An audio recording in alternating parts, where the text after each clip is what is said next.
प्यारे बच्चों, आज हम देखेंगे क्लास 10 गणित का आपके 2024 का जो फिलहाल एग्ज़ाम होने वाला है उसके बारे में। इसमें हम आपको बताएंगे कि ये जो आपके पूरी किताब से जो महत्वपूर्ण प्रश्न हैं, इसमें कौन-कौन आप पढ़ें और किन-किन प्रश्नों को सबसे पहले आप तैयार कर लें। बच्चों देखिए, हमने जो भी वीडियो बनाया हुआ है आपके बेहतरी के लिए बनाया हुआ है कि आप बोर्ड में बहुत अच्छा से अच्छा करें। और इसमें आप हमें आशा है कि आप जितने भी हमारे बताए गए जितने भी विषय से जो भी संबंधित प्रश्न वगैरह या टॉपिक्स हैं वो आप तैयार करते होंगे। और इससे हमें खुशी होगी कि आप बेहतर कुछ कर पाएंगे, क्योंकि हमने यही आशा करके ये वीडियो बनाया हुआ है। अब आगे फिर आज हम देखेंगे। देखिए बच्चों, इसमें 10 क्वेश्चन आज शामिल फिर से हमने किया हुआ है। 10 क्वेश्चन हमने पिछला आपको दिया हुआ है। उन 10 प्रश्नों को यदि आपने न देखा हो तो उन्हें जाकर अवश्य देखें पिछले वीडियो में, जिससे कि आप उन 10 प्रश्नों को भी न छूटे वो आपका, और आप उसे तैयार कर लें, क्योंकि वो भी प्रश्न ऐसे हैं जो कि एग्जाम में बराबर पूछे जाते हैं। और ये भी प्रश्न जो हमने बनाया हुआ है ये भी अक्सर पूछे ही जाते हैं। तो उन 10 प्रश्नों को हमें आशा है कि आप देखेंगे और उसे तैयार भी कर लेंगे, और इन 10 प्रश्नों को भी तैयार कर लेंगे, जिससे कि आपके 20 प्रश्न ऐसे हो जाएंगे जिनसे कि प्रश्न आपका समझ लीजिए 20 में तो लगभग ज़्यादा से ज़्यादा आपका प्रश्न ऐसा होगा जो कि आपका बनेगा ही आपके बोर्ड एग्जाम में। अब इसमें हम चलते हैं अपने प्रश्न पे। तो इसमें देखेंगे कि सिद्ध, पहला प्रश्न कह रहा है कि सिद्ध कीजिए कि √2, √3, √5 एक अपरिमेय संख्या है। तो इसे सिद्ध करना है। तो सिद्ध करने के लिए हमने अपने वीडियो में बनाया हुआ है, यदि आप चाहें तो वहाँ पे भी जाके देख सकते हैं। वीडियो में ये सारी चीज़ें, ये जो अंडर रूट वाला जो अपरिमेय सिद्ध करना है वो बहुत सारे जितने भी प्रश्न हैं आपके, वो इसके अलावा भी प्रश्न आपको मिलेंगे, आप देख सकते हैं। तो आप इसे तैयार कर लेंगे। यदि अंश में एक जोड़ दें, दूसरा प्रश्न कह रहा है कि यदि अंश में एक जोड़ दें तथा हर में से एक घटा दें तो भिन्न एक में बदल जाती है, यानी भिन्न आपकी क्या हो जाती है, एक हो जाती है। यानी अगर कहने का मतलब है कि अंश में एक जोड़ने के लिए कहा है और हर में से एक घटाने के लिए कहा है, तो कह रहा है जो भिन्न होती है वो एक बन जाएगी, यानी एक हो जाती है।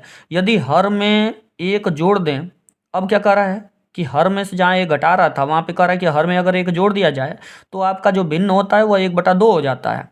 तो ये बताइए कि वह भिन्न आखिर है क्या। तो ये प्रश्न बनेगा आपका। तीसरा जो प्रश्न आपका है, 2 अंकों की एक संख्या में अंकों का योग 12 है। अंकों के स्थान बदल देने पर प्राप्त संख्या दी गई संख्या से 18 अधिक है, संख्या ज्ञात कीजिए। तो इसमें आप देख रहे हैं कि जो 2 अंक आप मानते हैं 10a + b मानते हैं, यानी a की जगह आप a, b की जगह आप x y भी मान सकते हैं। तो इस तरीके से कुछ भी मान सकते हैं, यानी अचर अचर के तौर पे आप कुछ भी मान सकते हैं। एक्स वाई मानिए, ए बी मानिए, और सी डी मानिए, कुछ भी मानिए।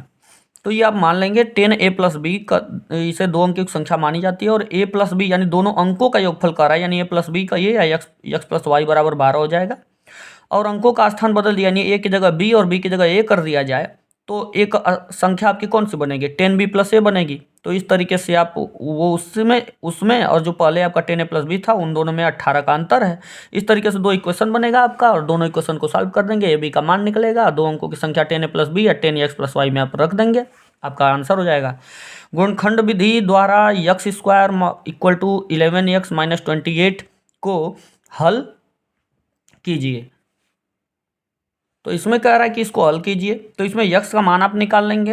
तो यक्स का मान आप निकाल लेंगे तो इसमें आप चाहे तो द्विघात समीकरण से भी यक्स का मान निकाल सकते हैं, वैसे भी गुणनखंड कर सकते हैं। इसका यक्स का मान निकाल लेंगे। समीकरण 3x² - 5x + 2 = 0 का विभेदकर ज्ञात करना है। b² - 4ac होता है, आप जानते हैं, इसके हिसाब से आप निकाल लेंगे। आपका जो b होगा वो 5 होगा, a जो होगा वो 3 होगा, यानी b मतलब 5 का मतलब ये माइनस भी चिन्ह उसके साथ होता था, -5, a = 1 और c आपका +2 यानी 2 होगा। तो इस तरीके से b² - 4ac पे bc और का मान रख देंगे, आपका विभेदकर निकल जाएगा। एक नाव, अगला प्रश्न है कि एक नाव की शांत जल में चाल 15 किलोमीटर प्रति घंटा है। नाव धारा की दिशा में 30 किलोमीटर जाने तथा धारा के विपरीत दिशा में 30 किलोमीटर वापस लौटने में कुल 4 घंटा 30 मिनट समय पूरा करने में लगाती है, यानी इतना समय लगता है। धारा की चाल ज्ञात करनी है। तो ये भी प्रश्न इंपॉर्टेंट है, ये अक्सर पूछा जाता है, आपको ये तैयार कर लीजिएगा। हमें आशा है कि आप तैयार अवश्य करेंगे, जिससे कि आप कुछ बेहतर करेंगे आगे। की यदि बिंदु दिया है, 2 बिंदु कि 2y और 5, 6, ये 2 बिंदु दिया हुआ है, के बीच की दूरी जो है 5 हो तो y का मान ज्ञात करना है। ये आप जानते हैं कि दो बिंदुओं के बीच की दूरी का फार्मूला होता है, उसी पे रख देंगे। x1 y1 x2 y2 होता है वगैरह, और इस तरीके से आप अंडर रूट वाला फार्मूला होता है दो बिंदुओं के बीच की दूरी, उस पर आप रख देंगे। दूरी दिया हुआ है, दूरी की जगह रख देंगे, और फिर इसके बाद y का मान आपका निकल जाएगा। अगला प्रश्न जो 8वां है वो कह रहा है कि a और b, जैसे यहाँ पे दो बिंदु दिया हुआ है, a बिंदु पे कह रहा है कि -2 और 2 8 को जोड़ने वाले रेखाखंड ए बी को 4 बराबर भागों में विभाजित करने वाले बिंदुओं के निर्देशांक ज्ञात करने हैं। तो ये भी प्रश्न आप तैयार कर लेंगे।